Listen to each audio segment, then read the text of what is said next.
Amahoro y'Imana abane nawe nshuti y'umusaraba dusangiye amakuba no kwihangana biri muri Kristo Yesu. Ndagusuhuje mu izina ry'umwami wacu Yesu Kristo wapfuye akazuka, kubw'ubuntu bw'Imana n'urukundo rw'Imana.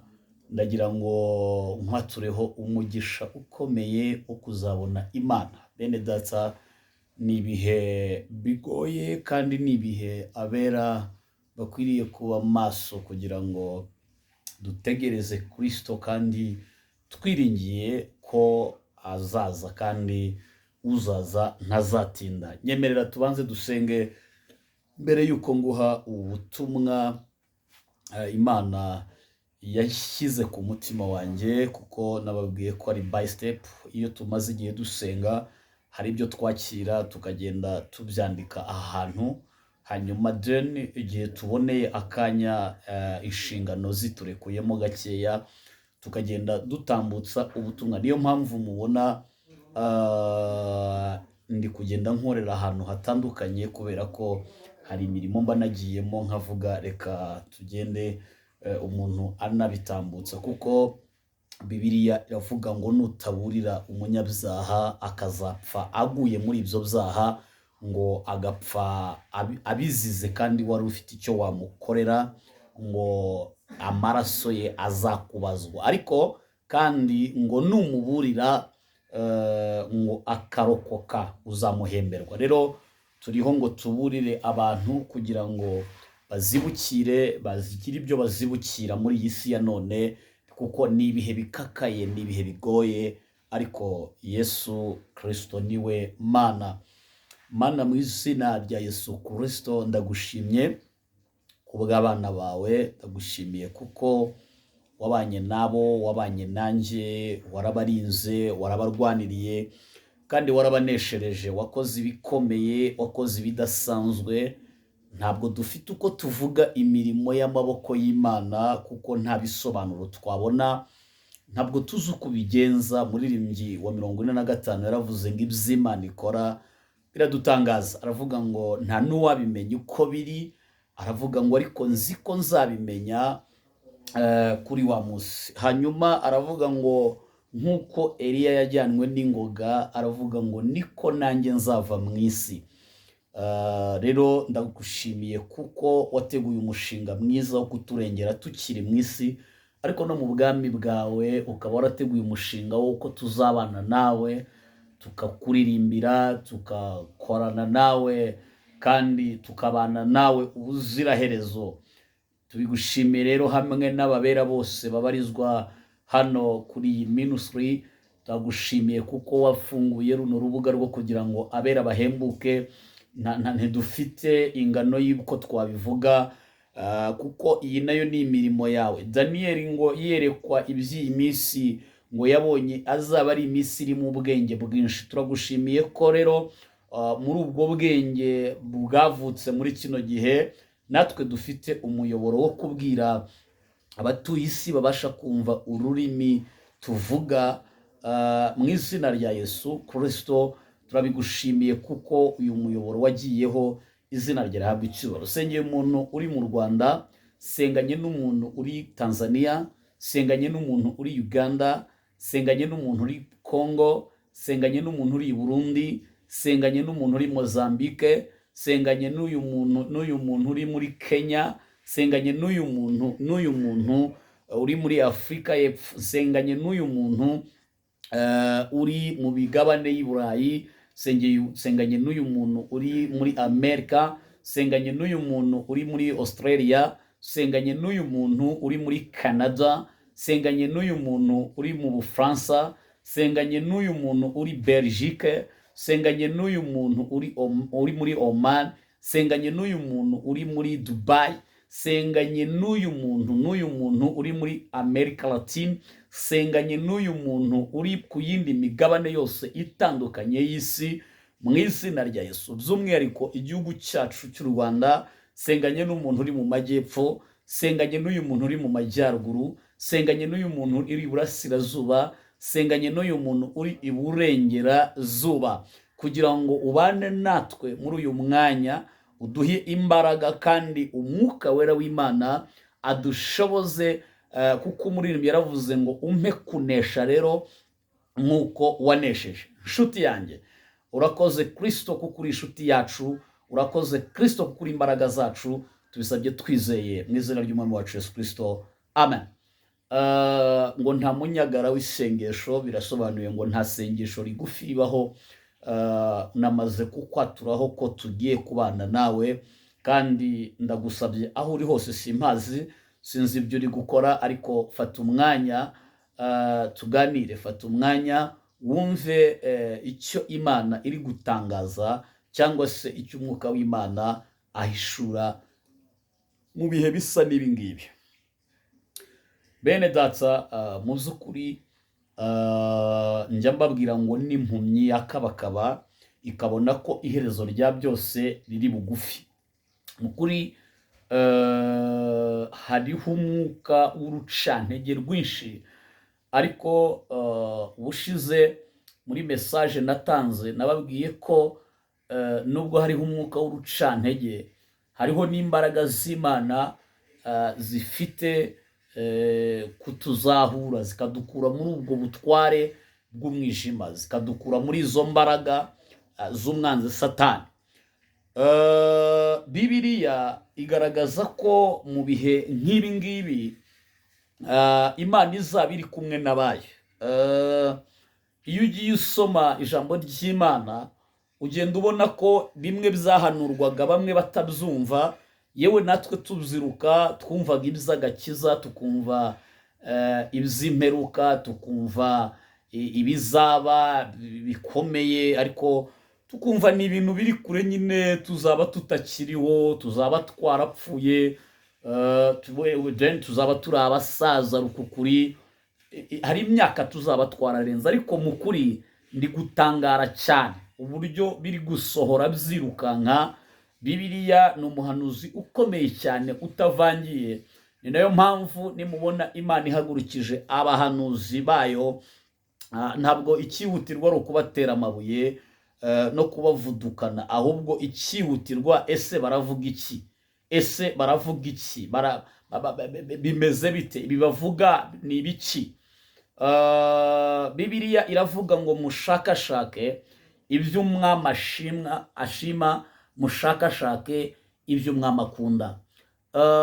Rero nshuti y'umusaraba, nagiye kubona mbona igihu gicuza umwijima, ijuru rirabudikiwe cyane cyane, hanyuma mbona hari gutumuka ibintu by'imyuka y'imikara, numva ijwi rivugira muri icyo gicu cy'umukara ngo dore ibihe bigoye abagenzi bajya mu ijuru, ngo dore birakomeje. Hanyuma numva ijwi rivuga ngo ariko abanjye muri kujya mu ijuru, ngo muri mwebwe mvukijemo abacunguzi, cyangwa se mvukijemo abitanga ku bw'umurimo wanjye, bitangira abandi. Bazimana ngo kuki numva ijwi rivugana nanjye ngo dore abo natoje, bamwe barariye barahaga, bamaze guhaga bata umuhamagaro, ibyo nabatumye ntabwo ari byo bari gukora. Hanyuma ndabwirwa ngo hagiye kubaho ibihe bigoranye mu buryo bubiri. Igihe cya mbere, hagiye kubaho igihe cyo kubuza abantu kwigisha ku cyaha no kugiseseramo, ngo abantu bacyature. Umwuka wo kwatura Satani agiye kuwuhagurukira awurwanye cyane. Hagiye kubaho kurwanya ikintu cyitwa kwaturirana ibyaha. Kubera iki? Bibiliya iravuga ngo muri icyo gihe amatwi y'abantu azaba abarya, badashaka kumva iby'ukuri kw'ijambo ry'Imana. Ngo kandi ni mu kirindi jambo nanone rivuga ngo abantu bazaba biyemera birarira, uzi ko umuntu muhura yitwa ko ari umuntu w'Imana, yitirirwa izina ry'Imana, akagutangariza ukuntu udakwiriye kujya ku mbuga nkoranyambaga ngo uburire abera. None ukibaza niba abantu bageze ku rwego batakumvira Imana, n'ugerageje kuyumvira bakamuca intege, ese si igihe cyo kwikunda kuruta gukunda ubwami bw'Imana? Yemwe iryo jwi ry'Imana rikimara kuvugana nanjye, ijwi rimbwira ko abo Imana yatoje bamwe barayihombeye, ntabwo bakoze ibyo Imana ishaka. Nshuti z'umusaraba rero, bene data bakundwa, irambwira ngo igiye guhagurutsa bundi bushya, igiye gucura bundi bushya. Imana irimo irimika bundi bushya, irimo iratanga imbaraga bundi bushya, kuko strategike ya Satani yakoreragamo, Imana yambwiye ko iyo strategie ya Satani abantu bamaze kuyimenyera nabo, ku buryo umuntu wese azi ngo yarwanya amarozi gutya, yarwanya ibi n'ibi gutya. Ariko uwo mwuka uca intege abera bari mu rugendo rujya mu ijuru, Satani yashatse uburyo abinjirira kugira ngo abasenye. Hanyuma Imana irambwira ngo nimube maso, kuko bamwe mu bitirirwa izina ry'Imana nibo bikoresho bya Satani bikomeye cyane byo koreka abana b'Imana. Abo rero ni abaseseye rwihishwa cyangwa se bahamagawe, nagiye mbibasobanurira, ariko nyuma yaho badeviye umugambi w'Imana, bava mu mugambi w'Imana, binjira mu myuka iyobya. Hariho benshi bafite amatayito, ariko mu kuri ntabwo bari kwigisha ukuri kw'ijambo ry'Imana, ntabwo bari kuvuga Yesu wapfuye akazuka, bari kuvuga bari Yesu, ndetse kandi barimo bararwana intambara yo kumenyekana no kuba ibirangirire mu isi, ariko iby'ubwami bw'Imana ntabibari mu mitima yabo. Bibiliya iravuga ngo bazaba bafite ishusho yo kwera, ngo ariko bazaba bahakana imbaraga z'Imana. Rero umuntu ufite ishusho yo kwera mu kuri ashobora kuvuga Yesu mu kanwa, ariko atari Yesu wa nyawe.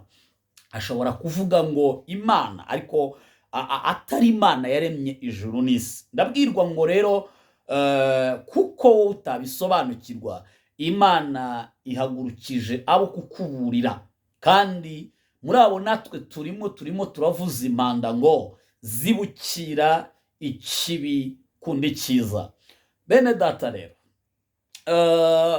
izere ko Imana igiye kubana nawe kugeza urangije urugendo amahoro. Erega ntiwakwishoboza, arega ntabwo wakwibashisha, utabashishijwe n'Imana nta wundi wakubashisha. Reka nkubwire nshuti yanjye, Yesu wapfuye akazuka ni umugabo w'imbaraga nyinshi cyane. Iyo tumuvuga, turamuvuga nk'abamuzi, turamuvuga nk'ababonye imirimo ye.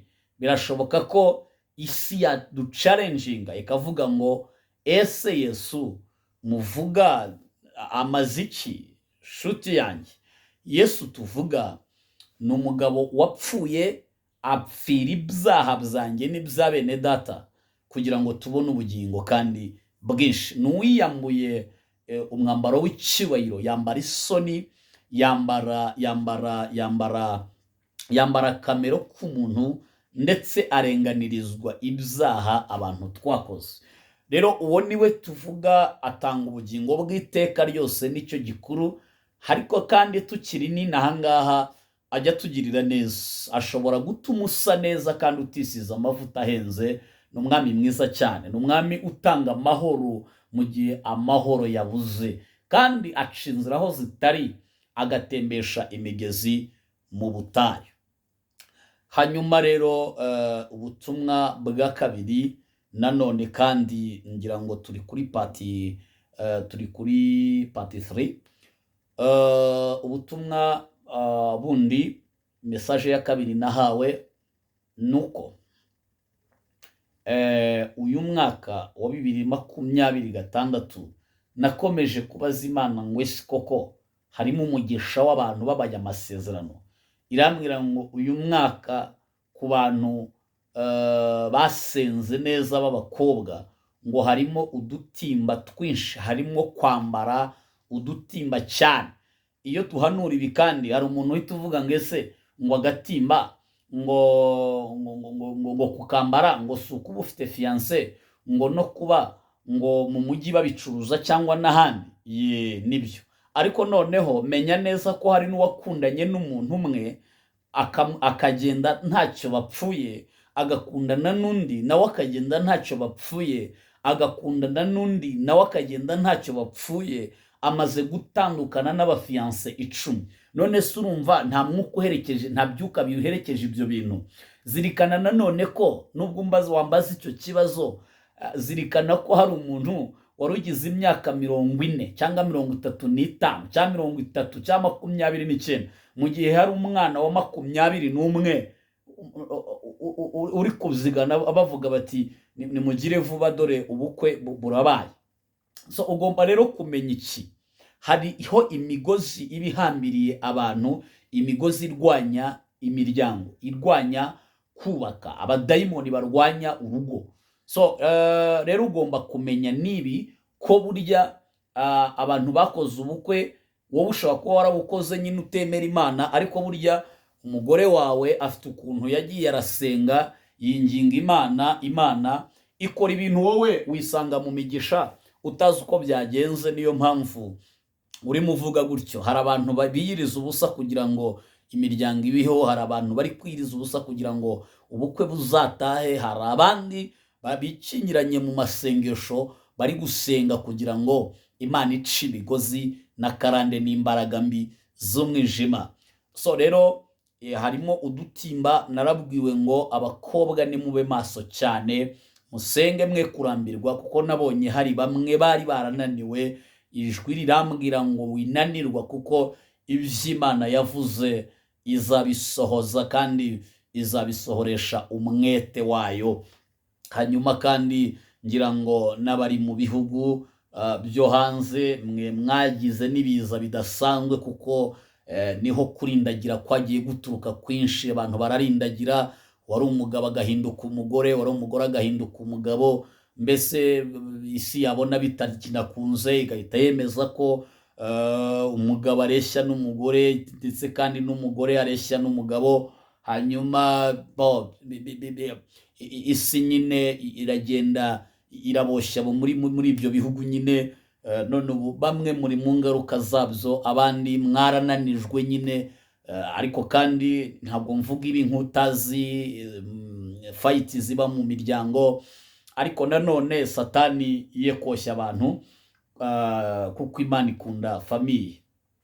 Hanyuma rero sister, sinzi awerereye wowe Imana yavuganye nawe kwambara agatimba. Sinzi niba ubana n'umugabo udasezeranye, ariko Imana igiye guca mu buryo bwinshi butandukanye kugira ngo nawe ugire agaciro. N'uwo mugabo erega nshuti yanjye, umugabo mugenzi wanjye, ukeneye kugira agaciro mu rugo rwawe, kandi ukeneye no guhesha agaciro umuryango wawe.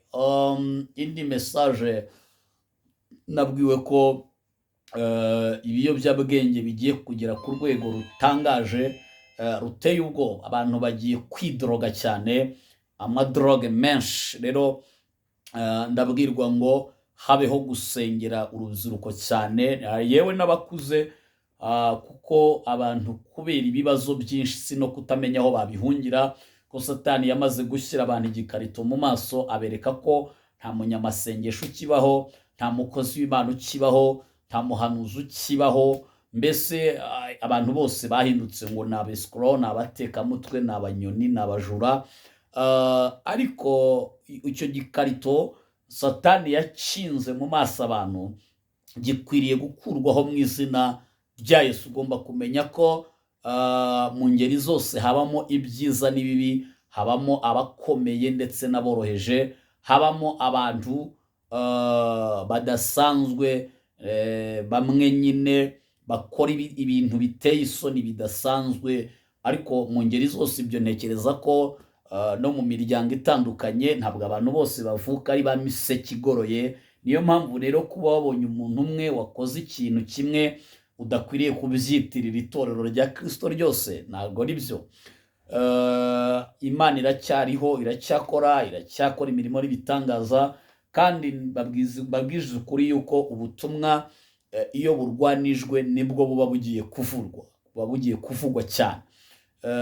Uhereye kera igitabo cyitwa Bibiliya cyararwanijwe cyane ngo kiveho, na n'izi saha hariho intambara y'ikinyoma cy'isi kugira ngo bakuremo ibintu bimwe na bimwe bashyiremo ibindi, ariko icyo twamize twarakimize.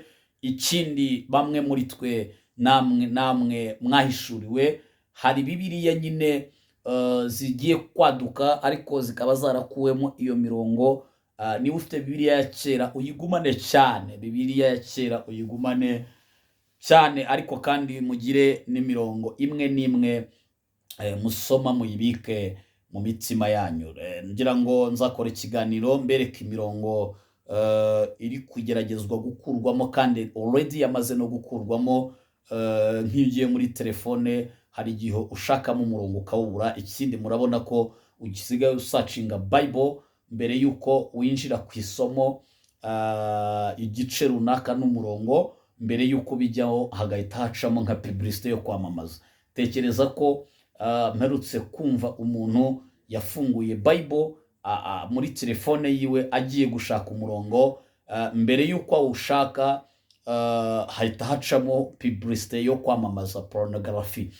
Urumva rero ibihe aho bigeze, hariho icyuka cya Satani ku buryo buhambaye, kandi abantu bacitse intege nyine kuko nicyo gihe dusohoyemo. Ariko nabwiwe ko hagati muri twebwe Imana ihagurukizemo abanyembaraga. Rero mwitegure kongera kubona ibitangaza by'Imana biba ku mugaragaro, kuko byanga bikunda Yesu ntavuga amasigara cyicaro, ntavuga ibyo atazakora, ntavuga ibyo atazasohoza. Ibyo avuga byose ni ukuri, kandi ajya asohoza ibyo gukiranuka. Ubutumwa bundi nahawe ni ubutumwa burebana n'imiryango. Nshuti zanjye, murabizi ko tumaze igihe kitari gitoya hariho gusenyuka kw'imiryango ku buryo bukomeye cyane, mu bakomeye n'aboroheje, mu by'abantu bamenya n'iby'abantu batamenya. Ariko mu kuri ntabwo gusenyuka ari uko abantu batari kumvikana komite, ahubwo nahishuriwe ibintu bikomeye cyane ukwiriye kwitondera. Uwo muntu ubwira ngo dusenge ukumva ntashaka kukumva, ndashaka kukubwira ikintu kiremereye cyane. Nabonye hariho intambara y'abana b'Imana n'abana ba Satani mu buryo buri spiritual, intambara yo mu buryo bw'umwuka. Mbona igisata cy'abantu bakorana n'imyuka iri sataniste, ariko batagishaka no kumva ijwi ngo Imana, no kumva ijambo ngo Yesu Kristo. Rwose ni sakirirego cyane. So ndabwirwa ngo rero habeho gusenga mu buryo bukomeye cyane, kubera ko imiryango myinshi Satani yamaze kwinjira, atera intebe yaba mu byumba by'abana, yaba mu byumba abakuru baryamamo, yaba no mu byumba cy'abashyitsi, ndetse no mu masalo yanyu, no mu matuwarete, no mu madushe. Satani yamaze guteramo intebe. Icyo yishimiye muri kino gihe ni uguhanganisha abantu, ni uguhanganisha imiryango. Kandi nubyitegereza urasanga izo ntonganya muhorana, ntabwo abantu bakuru bapfa igikombe ngo bave ku wa mbere bari gupfa igikombe bageze ku wundi wa mbere bagipfa igikombe n'akabati. Mu by'ukuri mwe murumva nta zindi mbaraga ziherekeje uwo mwuka. Mu kuri kw'Imana rero, Imana yampishuriye umwuka wa Satani waramaze gutera intebe mu miryango, kandi noneho moteri y'izo mbaraga nayo iri kwaka cyane, aho umuntu avuga ati jyewe ni uburenganzira bwanjye gutaha saa 8 saa 9 z'ijoro ndi umumama, ni uburenganzira bwanjye. Mfite inshuti yanjye imwe asengera mu rindi torero ritari iry'abapantekote, aherutse guhura n'ikibazo gikomeye cyane, mu by'ukuri kugikemura natwe tubona ntituzi icyo twakora, ariko Imana ishimwe ko twagezeho tukabona umwanzuro.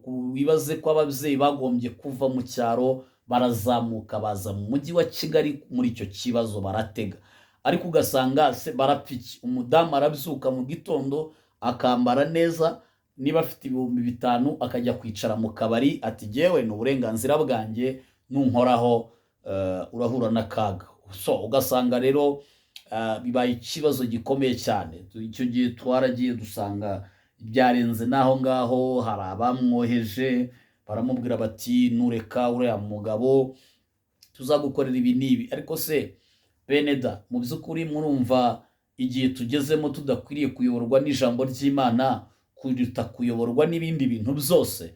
Imana rero iragushaka, irashaka ko ubana nayo, kandi irashaka ko uyumvira, irashaka ko uyemerera, ikarwanya izo mbaraga. Rero nabwiwe ko intsinzi ihari no guca bugufi. Habeho guca bugufi, babyeyi ni muce bugufi cyane cyane, kuko murimo intsinzi ikomeye. Bagabo namwe mu by'ukuri mwongere twiminjiremo agafu, tugarukane urukundo rwa nyarwo, rutari rwo kuranzika. So rero iyo n'indi message, iyo ntebe ya Satani nimuzisohore mu miryango, nimuzirukane, na moteri iri kuzimotiva nimuyizimye, kuko Yesu ashaka ko imiryango iba mizima, kandi iyo umuryango ari muzima igihugu kiba ari kizima, hanyuma itorero riba ari rizima.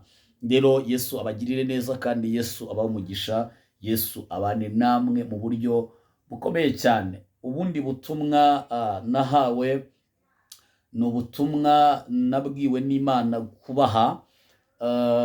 Nabwiwe neza ko kugeza muri magingo aya Satani yamaze gusuka abagenti be mu isi, ku buryo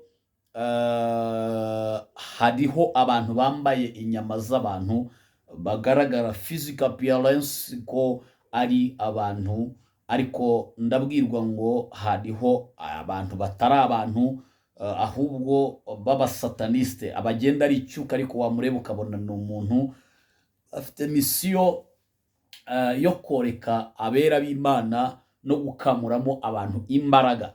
Rero ibyo byo nabiboneye n'ubuhamya n'ibihamya. Imana nidushoboza tuzafatikanya n'umwe mu bamama babanye n'umuntu w'umusataniste, ariko abana nawe azi ngo ni umuntu w'Imana. Igihe kigeze rero aza guhishurirwa ibikomeye. Yampaye ubuhamya ngira ubwoba cyane, ndatitira, numva ntibisanzwe. Nibyo rero byatumye n'ubu butumwa mbutambutsa. Ngira ngo abimbwira yabimbwiye hafi nyuma y'ubunani mu itariki 2 z'ukwezi kwa mbere 2026, ampa ubuhamya bukomeye cyane. Rero ningira umugisha, Imana ishoboje, kuko ntaba hafi, tuzamugenderera aduha ubuhamya. Ariko kandi ni ukuri bakozi b'Imana, dufite umutwaro wo gusengera abantu no kubohora abantu. Abantu baraboshye, abantu bararushye, abantu baguye umwuma, ariko kandi nanone abakozi b'Imana namwe ntabwo nabarenganya. Muri kino gihe buri wese yabaye nyamwigendaho, n'ufite ubutunzi ntagishaka kugira icyo akora kugira ngo umurimo w'Imana ujye mbere. Imana rero iguha umugisha, Imana ikugirire neza. Reka nkubwire ngo nukora share, ugakora comment, ukandika comment, ukalikinga, uzaba udufashije kwamamaza ishimwe ry'yaduhamagaye. Ahari ushobora koherereza umuntu bikamukiza cyangwa bikamurokora urugamba rukomeye. Imana rero ibane nawe nshuti y'umusaraba, dusangiye amakuba no kwihangana. Wari kumwe n'inshuti yawe igukunda muri Kristo Yesu, Apostle Prophet Evode. Imana ikugirire neza. Reka dusenge. Mu izina ry'uwapfuye akazuka, umwana w'intama w'Imana, igishyitsi cyo kwa Dawidi, intare yo mu muryango wa Yuda, ndagushimiye kuko uyu mwene data yadukurikiranye kandi agahabwa imbaraga zo kubitega amatwi. Izina ryawe rihabwe icyubahiro mu mbaraga z'umwuka wera. Amaboko y'Imana akomeze gukora ibidasanzwe. Urakoze ko wumvise gusenga kwacu, ni mu izina ry'umwami wacu Yesu Kristo.